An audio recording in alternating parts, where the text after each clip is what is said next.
Welcome to SSR pre medical centre. आज हम बात करेंगे दिल्ली पुलिस के बारे में। तो क्या होता है, मेनली हम लड़कों के बारे में बात करते हैं कि उनको कौन से पॉइंट मिलेंगे, किससे वो फिट हो सकते हैं, किससे अनफिट हो सकते हैं। आज हम बात करेंगे गर्ल्स को लेके कि गर्ल्स को ऐसे कौन से पॉइंट्स है जिससे वो अनफिट हो सकती है। हमने एक नई सीरीज स्टार्ट की है जिसमें हम सारे पॉइंट्स आपके क्लियर करेंगे। इस वीडियो के थ्रू पता चल जाएगा गर्ल्स को कि उनको कौन कौन से पॉइंट्स मिल सकते हैं और उनके डाउट भी क्लियर होंगे इस वीडियोस के थ्रू। तो आज हम इस वीडियो में 3 पॉइंट्स जो मेन है हमारे वो कवर अप करेंगे। पहला हमारा आ जाता है आई, फिर ईएनटी, फिर हमारे आ जाते हैं डेंटल पॉइंट। सबसे पहले हम बात करते हैं आई के बारे में। तो क्या होता है, जो कलर विजन का प्रॉब्लम होता है बच्चे का, क्या होता है ग्रीन और रेड कलर पहचानने में प्रॉब्लम होती है। तो हम ये बुक खरीदेंगे, इस बुक का नाम है इशारा बुक, जिससे हम अपने डाउट क्लियर करेंगे। अब हम बात करते हैं सेकंड पॉइंट के बारे में, वो है हमारा डिस्टेंस विजन। डिस्टेंस विजन में क्या होता है, सबसे पहले तो हमारी डिस्टेंस ली जाती है, कितनी होती है, 6 मीटर की डिस्टेंस होती है।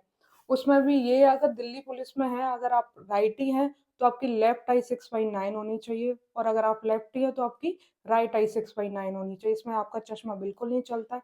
सबसे पहले तो आप अपनी आँख चेक कराइए, और अगर अगर आपको आँख में पॉइंट मिलता है तो आप इसका सॉल्यूशन है लेज़र करवाइए आप। अगर आपको कहीं नहीं समझ आता तो आप हमारे सेंटर पे विजिट कर सकते हैं। तो हम बात करते हैं नियर विजन के बारे में। नियर विजन में क्या होता है कि हमारी जो डिस्टेंस होती है वो होती है हमारी 25 सेंटीमीटर। इसमें हम एक चीज़ और चेक करते हैं कि बच्चे से हम रीडिंग करवाते हैं कि बच्चा कहीं हकला तो नहीं रहा, जिसको हम बोलते हैं स्टेम रेट। अब हम बात करते हैं एक और मेन पॉइंट के बारे में जो हमारा है टेरिटिज्म। टेरिटिज्म क्या होता है कि जो हमारी आई होती है इसके ऊपर एक थ्रेड लाइक स्ट्रक्चर हो जाता है, जिसको या फिर हम बोल सकते हैं एक क्लाउडी टाइप, ठीक है, सफेद बादल सा छा जाता है, जिसको हम टेरिज्म बोलते हैं। ये आप अपने नजदीकी किसी आई के डॉक्टर को जाके दिखाइए, और अगर आपको नहीं समझ आता कहीं भी तो आप हमारे सेंटर पे आ सकते हैं। तो हम बात करते हैं स्क्वेंट के बारे में। स्क्वेंट क्या होता है कि जो हमारी आंखें होती हैं प्रॉपर काम नहीं कर रही हैं। हम क्या करते हैं, कैसे चेक करते हैं स्क्वेंट, कि हम पेन लेते हैं, घुमाते क्लॉकवाइज और एंटी क्लॉकवाइज। अगर आगे टेढ़ी मेढ़ी जा रही हो तो उसको हम स्क्वेंट बोलते हैं, या फिर कन्वर्जेंट इफेक्ट भी बोलते हैं। तो हम बात करते हैं ईएनटी के बारे में। ईएनटी में हमारा क्या क्या आ जाता है, ईयर, नोज और थ्रोट। सबसे पहले हम बात करते हैं ईयर के बारे में। ईयर में सबसे पहले पॉइंट आता है हमारा परफोरेटेड टीएम। परफोरेटेड टीएम क्या होता है, हमारा कान के पर्दे में छेद।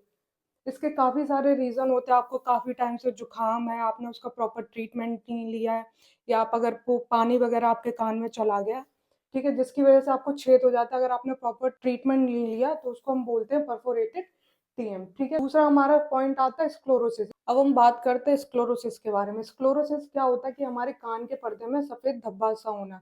इसके काफी सारे रीजन है कि आप अगर स्विमिंग पूल में नहा रहे हैं ज्यादातर, या आपको इन्फेक्शन हो जा रहा है तो आपके कान के पर्दे पे सफेद धब्बा सा पड़ जाता है, ठीक है। नेक्स्ट हम बात करते हैं सीएसओम के बारे में। सीएसओम क्या है कि हमारा कान का जो पर्दा है उसमें छेद है प्लस पस जैसा पड़ जा रहा है, वो कान जिसको हम बोलते हैं कान बह रहा है या कुछ भी, ठीक है। इसके काफी सारे रीजन होते हैं। या तो आपके कान में पहले से प्रॉब्लम रही है, आपने ट्रीटमेंट नहीं लिया प्रॉपर, इस वजह से इन्फेक्शन बढ़ जाता है और आपके कान में पस पड़ जाता है। फिर हम बात करते हैं एक हमारा जो बहुत कॉमन पॉइंट है, वैक्स। वैक्स को सभी लोग जानते होंगे, और ये बहुत ज्यादा मिलने वाला पॉइंट है जिससे बच्चे अनफिट हो जाते हैं। ये क्या करते हैं कि अपना कान प्रॉपर साफ नहीं करते, या फिर खुद से घर पे कर लेते हैं। घर पे नहीं करना है, आपको किसी ईएनटी डॉक्टर के पास जाना है और अपना कान साफ कराना है। अब हम बात करते हैं नोज के बारे में। नोज में एक सबसे ज्यादा जो मिलने वाला पॉइंट है वो है हमारा डीएनएस। डीएनएस क्या होता है कि हमारी नाक की हड्डी टेढ़ी, जिसको हम बोलते हैं डेविएटेड नेजल सेप्टम्स। इसमें आपको पिक्चर में क्लियर दिख रहा होगा कि ये दो पिक्चर है, एक ये नॉर्मल है, जो सेप्टम है वो बिल्कुल सीधी है। दूसरे में आप देख सकते हैं कि सेप्टम है टेढ़ी मेढ़ी है, इसको इसी को हम बोलते हैं डीएनएस, ठीक है।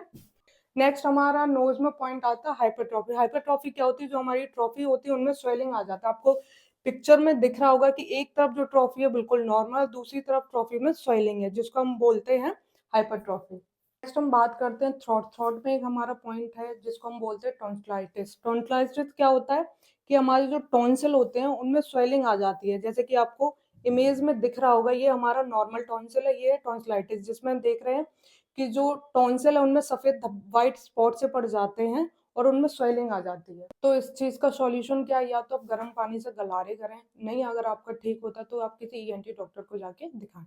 अब हम बात करते हैं डेंटल के बारे में। तो सबसे पहले हमारा पॉइंट आता है डेंटल स्ट्रेन।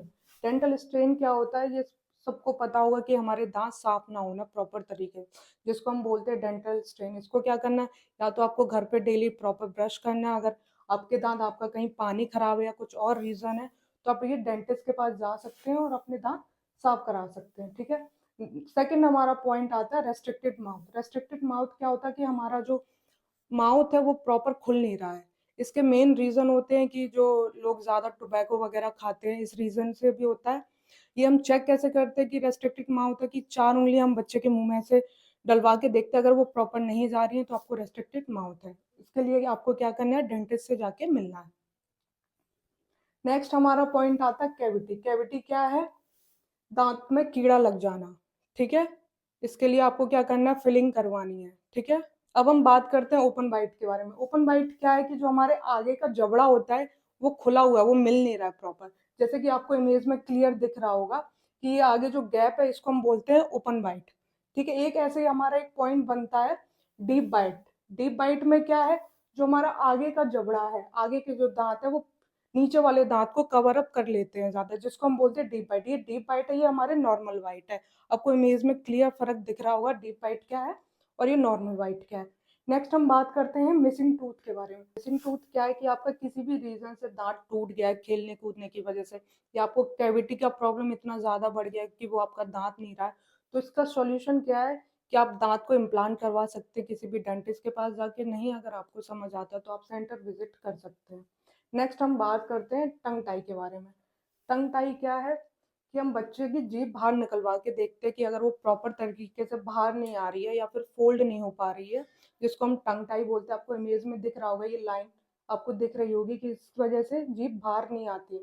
इसका सॉल्यूशन क्या होता है कि आप किसी भी डेंटिस्ट सर्जन के पास जा सकते हैं और एक छोटी सी सर्जरी होती है वो आप कराएंगे, उससे आपकी ये प्रॉब्लम टंग टाई वाली खत्म हो जाएगी। तो ये अभी आपको जितने भी पॉइंट्स बताएं, अगर इन पॉइंट से रिलेटेड आपको कोई भी डाउट है या और भी कोई भी पॉइंट से रिलेटेड, आपको मेडिकल से रिलेटेड कोई भी डाउट है, तो आप हमें कमेंट करके पूछ सकते हैं। अगर इनमें से आपको दिख रहा है कि किसी भी पॉइंट से रिलेटेड आपको प्रॉब्लम है, तो आप हमारे सेंटर पे विजिट कर सकते हैं। सभी फोर्सेस के मेडिकल के लिए जानकारी के लिए आप हमारे सेंटर पे भी विजिट कर सकते हैं और हमारे चैनल्स को सब्सक्राइब कर लीजिए, जिससे आपको सारी अपडेट मिलती रहे। थैंक यू सो मच साथियों। जय हिंद।